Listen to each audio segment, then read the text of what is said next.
The Building Better Relationships Journal and Meditation. We created the Building Better Relationships Journal and Meditation so you can magnetize the better relationships you want and focus on the positive role that you have in creating a better life through your relationships. We are excited for you to discover the gold within you that can help you manifest the love we all crave. The Building Better Relationships Journal has coaching questions that help you listen to the truth of what you want and what helps you to be empowered in love. The Building Better Relationships meditation is designed to strengthen your heart's ability to be that change you wish to see in the world. Why not download it now and think of it as a gift to those you love? If you love journaling and meditation, this is for you. Welcome to Building Better Relationships at Home and at Work with Angela and Patti podcast. This is Patti, a leadership and work-life balance coach from Arizona, USA. And this is Angela, love and relationship coach from Sydney, Australia. And we are building better relationships with you. Sharing new perspectives on being heart-centered at home and at work. So you can draw on your inner power to make your relationships and the world a better place to be around. Hi, Patti. Hi, Angela. How's it going? It's going very different to what I had with you the last time we met on BBR. So I'm glad to be back, and it's good to see you, Patti, because I had a whole different situation with my computer. So we're back. This time we're going to do a premiere of the broadcast, and we've got a very interesting topic to address today, which, Patti, I thought I'd hand over to you since you already have that other podcast about the topic as well. Well, thank you, Angela. And it's great being here with you today. In this podcast episode, Angela and I share on feeling over responsibility towards others at home and at work. Here's a question for the audience. Have you ever felt responsible for other people's behaviors? I know I have. What about you, Angela? Maybe all the time. I have a funny habit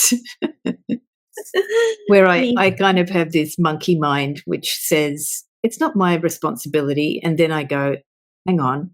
And I cycle back and think it is. So I was talking to a friend about it yesterday, and he's ADHD, so his brain does rapid cycling. So in the moment, he can think if there's a crisis, he'll go in and he'll take responsibility because of the rapid cycling of his brain. And then I said, but I do that too. I just do it slower than you. So I'll go, okay, I should do something here. And then if I haven't, I start thinking after the event, I should do something. And then I go into habits of thinking I should do something. And then I do it or I don't do it, but I still go into the thinking. So yes, short answer, yes. How about you? Yeah, I'm an overthinker too. And I also feel a lot of times that I take on things that I probably shouldn't take on. And it's been a habit throughout my whole life, and working on healing from that and not feeling that way. It's easier said than done, I find, but it is possible. And one of the things that I tell myself is you need to understand that you're only responsible for yourself and for your own actions and for your own decisions. What other people do or say or have their own opinion or the choices that they make are their choices. And it's good for them. And that's how you learn and you have your life lessons. I think, like for me, for the choices that I made, I've made some really bad choices. I've made some good choices, and I've made some in between. And they were all life lessons for me. And I feel like if I take on other people's responsibilities or their experiences, it doesn't give them the chance to learn from that life lesson that they're supposed to learn from. It's hard because I'm a helper and I want to help people. You just have to let go and let people make their own choices and their own decisions, and not just jump in and save the world, which can be difficult at times, especially if it's a family member or somebody that you truly care about. You don't want to see them going down a wrong road, in your opinion, but maybe that's the way they need to go for a while to learn something from it. What do you think, Angela? Yeah, I think there's a big distinction between family and work. So our podcasts look at different relationship dynamics at home and at work. And you've got another short podcast. It's only 7 minutes. We'll have a link in the show notes, which is more about the work scenario. It's called Exploring Feeling Responsible for Other People's Actions in the Workplace. So I think in the workplace, you can rationalize and reason and come up with physical boundaries around your job tasks and what you've tried, you've done your best, and then there's a limit. But I do notice in family, which is where I think why we start the habit of being over responsible, where it comes from, our family relationships, it's much harder. And I was saying that cycling in the head where you think, oh, I should be doing this. I find my shoulding of myself is stronger when it comes to family and also some friends, the expectation around friendships. And I also have put shoulding on some of my friends as well. Like I have certain expectations in friendships which may not actually be correct. I might be expecting my friends to do something. So I think a lot of that, the family energy is the hardest one when we go into over responsibility. And that's where some of your decisions, like you shared, Patti, like sometimes you have to let people go down a certain path and let go. I think that decision is so much harder in the personal friendships or relationships, the intimate relationships. Yeah. In the other podcast episode, the Exploring Life and Work with Patti, I do talk about it from a manager supervisor's point of view, as well as an individual's point of view, of feeling responsible for everything. And because you're in that position and you feel like you're the one that is responsible for everything, but really, truly, are you? People make their own choices and their own decisions. And sometimes they have to learn from those mistakes themselves and not have you come in and take responsibility for it. And sometimes that's a really hard way to let go of. When you see what's happening, you give people the free will to make decisions or choices in their job responsibilities. And it's not always the way that you would handle that situation. But sometimes you have to learn from those situations to be better at your job by making mistakes. Or it might turn out wonderful and better, but if you take over that responsibility, there's not that chance of learning from that situation. This reminds me of another podcast. Sorry, go on. Yeah. That's kind of what I talk a little bit about in the other 7-minute podcasts that I share about feeling responsible for everything in the workplace. That's great. And we'll have a link in the description for that podcast. That makes me think of another podcast episode we did. It's like fear of making mistakes. And in the workplace, you have a protocol on how to manage that. Like, this wasn't done correctly, let's talk about it. You have protocols or HR or some places, some workplaces, but in other relationships, those don't exist. So you're kind of left to the wind about Yeah. how you communicate around the mistakes and how you repair when mistakes are made, and how you actually bring things to communication, because that can be one of the reasons people go into over responsibility, I think, is to avoid handing off something to someone when you can just do it yourself and you know it's going to be done. But if you hand it over to somebody else, you're going to have to put up with the level of work that they do, and you might have expectations. No, that's not going to be enough for me. So I think in the workplace and in personal relationships, we often go into over responsibility because we think, I can just do it and it'll get done. But sometimes what you're sharing, we have to hand it over to people so we can actually grow. There's an opportunity we might be missing out on for the supervisor to grow from learning how to communicate, maybe, or for the person who's underneath the supervisor to make mistakes and to grow as well, and for the team to grow. Yes. And delegating is one thing that is very important to learn in the work environment. And I even think in the home environment, because I'm going to give you an example. If you're doing all the chores in the house, is that really fair to you? Is that fair to the other person in the house of not sharing responsibilities? Sure, it's probably easier to just do it yourself because you like the way that you do it. It might be cleaner, or you do it a different way. The person might be slower or whatever.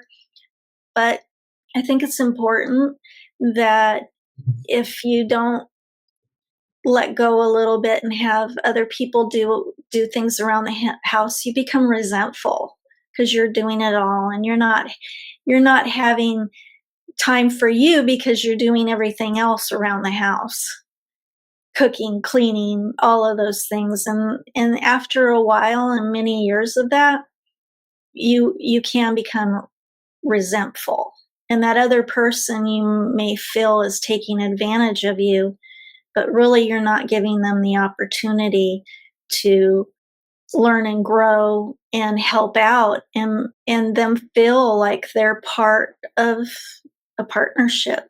What do you think of that, Angela? Yeah, I think it's important to see when the relationship's not in balance, when things are not, to be sensitive to that, because we fall into kind of roles which are not we're not conscious of. So one Yeah. person can be doing maybe be bringing all the money back to the relationship, or one person could be doing all of the cleaning, but we just fall into that, and then we get the unconscious resentment. So I think it's really important to look at that balance in the home environment, because in the work environment it's sort of tailored for us and it's given to us, so we just have to accept it to a degree. And at home it's not even clear, we just assume things. And it's easy to fall into those roles. But if you start the relationship and talk about how you're going to help each other and things like that, and who has what responsibility and things like that, and people step in and help each other and are kind and loving to each other, you won't have that resentment of things going on for long periods of time. It's also important to realize the difference between having empathy and taking on others' responsibilities. Sometimes you feel for somebody and you want to help them, and sometimes that is not good because it could be whatever the situation is. They need to learn from that experience and not have you jump in and fix it, right? Mm-hmm. They need to learn how to take responsibility and make choices to fix it for themselves. When you take on their responsibility, it's not giving them a chance to really learn skills to make those choices to make things better for themselves. Can you talk a little bit about empathy? I think, Patti, you're referring to the book that I'm writing as well, and the classes I've been teaching since February this year for empaths, highly sensitive people and people in the helping professions, because a lot of people in the helping professions can be empathic or highly sensitive and intuitive. And intuition is something I teach as well, which is another aspect connected to empathy. And what we notice when you're working with highly sensitive people is that they will feel other people's energies. So before they even know it, they're feeling responsible for what the other person's feeling. And they also can get accumulated resentment for feeling other people's emotions. Even if they're not doing anything, they're still feeling a lot what other people are feeling, and they're feeling weighed down, burdened by those feelings. So some empaths, a lot actually, get resentment because they're always picking up. The secret that they are teaching us as a collective, even the highly sensitives, is that empathy is not necessarily you're a great person or you're helping people. You're just feeling their emotions. You actually can do things as an empath if you're feeling an emotion. You can release that emotion. You can maybe just ask a simple question if someone needs help without rushing and feeling like you have to do something about the emotion. Empaths can also learn, which is what I teach in the Zooms that I have. I have them twice a month, how to protect your energy, but also how to release energy that's not yours. And in the eBook I have, there's a very important step there about discerning what do you do if you have to do something, if you feel somebody's emotions. So the main difference between responsibility and being empathic or having empathy is being responsible means it's my job here to do something here in this circumstance. Empathy is like, I feel for you, but I don't necessarily have to do anything. And I think one of the difficulties is that people who are empathic have this tendency to think, I should do this, or that person should do something. They do a lot of shouldings rather than actually asking, rather than asking, like I do in the book, is it your responsibility in this circumstance? Which can be very clear in some of our job duties or our work environment. But I think in life in general, it's not clear. And what I've noticed over the years is that empathic people or intuitives tend to jump into a quagmire of stuff that's nothing to do with them. And they're doing what you're saying, Patti. They're trying to take away lessons that could be something important for someone. They're trying to make things safe so mistakes don't happen, which is definitely something I've been responsible for. Me too. I've definitely tried to avoid disasters, and I've come from rescuing, done that. But unfortunately, in this period of our society, I think a lot of people have to face the music and see the problems they've created from the past. And this is me as well. And then actually take steps to address them, which is about taking responsibility. If things go wrong, it's things that you need to take responsibility for if you created them. If you didn't create them, then maybe you do have a part to play, but you don't have to be the one that's solving that problem. But clarifying where are you responsible and are you not, that's a large part of what I do working with people, because we tend to get sucked into the emotions and think we're responsible. And then also I've noticed with empaths, they get into that resentment because they've been picking up the emotions, and they emotionally feel responsible when actually they're just picking up emotions and they need to clear that out and become a sort of a new self every time you walk into a situation. So I think that's an important distinction, empathy and responsibility. If people can start to explore, maybe that's something you can relate to if you're listening. Where have you thought, oh, I'm doing all this stuff for that person, but actually are you just sort of carrying emotional burdens and thinking you're doing stuff for them, or are you really helping?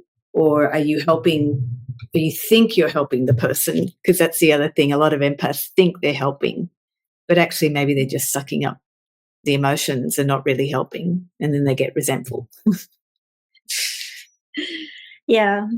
You don't want to be resentful. You want to have a good relationship with others. And by taking over, that people could think that you're being aggressive or pushing other people out of the way. That can be another way that could be interpreted, which you're really, in your mind, you're not thinking that you're doing that. You're thinking you're helping. So those are different ways that you come across that you possibly don't know you're coming across that way too. Another way to help, reciting affirmations may help feelings of being overwhelmed and responsible for others. And a lot of times when you're taking on other people's responsibilities or job duties or work assignments and things like that, you get overwhelmed because you have your work and then you have other people's work because you've taken over their work too, and gets you to feel overwhelmed and resentful. But by using affirmations and reminding yourself, here's an example of an affirmation: I am responsible for me. And by saying that over and over again, that can help you realize, oh, I don't need to take on this other responsibility. I need to finish my responsibilities. And just saying those affirmations can help bring you back to where you want to be. I love affirmations. And so, Patti, can you draw a affirmation for us from the work-life balance cards? These are cards that I've been using to help refocus. So I'll be during my workday, I have them by my desk here, and during the workday I'll pull out a card, just help me refocus on what I'm responsible for, or what I'm responsible for focusing on in that moment. So I'm just wondering if you can pull a card for those watching, what will help maybe heal whatever their little dynamic with over-responsibility might be. It's not so little a dynamic when it becomes annoying, though. I shouldn't minimize it. It could be an annoying dynamic or chronic pattern of over-responsibility. Well, this one flew out, and it's probably hard to see. I have work-life balance. Well, this card really is a reminder for all of us not to take on other people's responsibility, right? How do you have work-life balance if you're doing everybody's work and yours? I do love this card because it is a true reminder. What do you want in life? What are the things that you want? And to remind you of that. Do you want to spend more time with family and friends? Or do you want to spend time doing your hobbies or your spiritual, going to church and things like that, that are easy to put on the back burner because you have all these other responsibilities, right? But you need to make time for the things that you love. And this card reminds us of that. Angela, what do you think of this card? Yeah, so coming from an entrepreneurial background, I think that for me, that's why you go into being an entrepreneur, is because you want to have freedom and control. But if you don't put in the structures for it, you don't get the balance. So definitely that's been my last 25 years of lifestyle. Like, how do I put that perfect structure in? And also understanding when it's not in balance. That's a big piece today that I'm taking away, just looking at my life. It could be like we shared earlier, the roles in the household, if they're not in balance, or if I'm giving too much and not getting back in return. Those sorts of things about work and what I put in. Am I doing too much?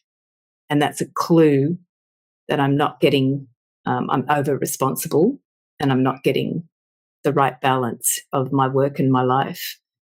So that's interesting card that came for today, because I think we might have underpinned one of the key habits of the people watching the videos, that they go into over responsibility and then it disturbs the work-life balance for the purpose of showing people what's not in balance in your work and your life.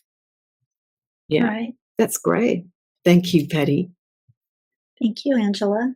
And so I wanted to just go one layer deeper to some of the emotional imbalances that create habits of being over responsibility. We started to mention some at the beginning of the podcast, like with families, we learn patterns. So, in my experience working with people, it's often we learn these things in childhood about if someone's unhappy, we get really uncomfortable. So we learn from very early life to try to fix. And we have misconceptions about being responsible. Say if our parents are unhappy or a friend at school is unhappy, or we have a bad experience in our early life, we tend to think we were responsible for creating that. We make up these crazy stories about if I did this, maybe that wouldn't have happened. Or if I could take away my parents' sadness, or if I could stop them feeling that way, maybe I'll be better. And it's natural. I think it's a very natural human response. So that's another thing to explore. If you're noticing you've got a habit of over responsibility, why? Where did this come from? Where did this habit of wanting to fix people? If you look back at what Patti brought up earlier about not allowing others to go through their learning journey if they need to make mistakes or if they need to take on responsibility and discover something, and you're robbing them of that. That's another reason we do it from our early life. We learn how, if somebody's upset, maybe we could take that emotion away rather than just seeing that maybe they're upset because they need to go through the upset. And I know in my life that was a large thing that happened with me because I had parents that were constantly upset as a way of living. So I got a lot of anxiety being highly sensitive about not being able to help them or take away that upset, or having to live in that and not being able to take away that emotion. So one of the habits that I formed was being over responsible to avoid upset. So that's just another deeper layer there you can start to explore. And also this podcast, I've got a link if you want to get, and it's a private link, so it's for those of you watching the podcasts, and I'll be sharing it in a few other lives that I'm doing. I'm doing sessions now at a discounted rate. So normally my one-on-one sessions are $125 US for an hour session. So I've got a special in the show notes, which will be $87 US approximately, because it's in Australian dollars, the link. So it's around 90 US for the session. And you can explore those deeper underlying emotions that might be creating imbalance in the way you work with others or in your personal relationship. So check that out if that's something you want to explore. And so it really is for people who maybe you're in a relationship where you're feeling that resentment we talked about, or you're feeling something's not quite working for you in the relationship and you want to take it to the next level, or if you're just having emotional fatigue and overwhelm. So anyone that's ready for that deeper dive, then check out the link in the description. So Patti, I'm just wondering if there's anything else that's coming up before we close about this topic. Was there anything coming to you around where people can explore further, or any other areas you think we need to provoke the audience to look at? Just think about if you're in that person's predicament, how would you feel if you were the one that somebody wanted to take your responsibilities away? Just step back and think, this isn't for me. This is for them. And to let go. You're there to listen. You're there to support them, but not to take on all of the responsibility and just step back, take a pause, take a breath, and say, I am responsible for me. I think that's a beautiful place to close. So thank you, Patti. Thank you, Angela. And thank you, everyone, for watching. And I look forward to next time, see how we work with our habits of work-life balance. And you can also check in the show notes. Patti has a link if you want to work with the cards as well. Please give us any of your feedback, comments, questions, topics. We'd like to talk on different topics. So if you have any other ideas for specific topics, please put a comment on where you're watching the podcast or listening. And thank you so much for watching. Thank you for listening to Building Better Relationships with Angela and Patti.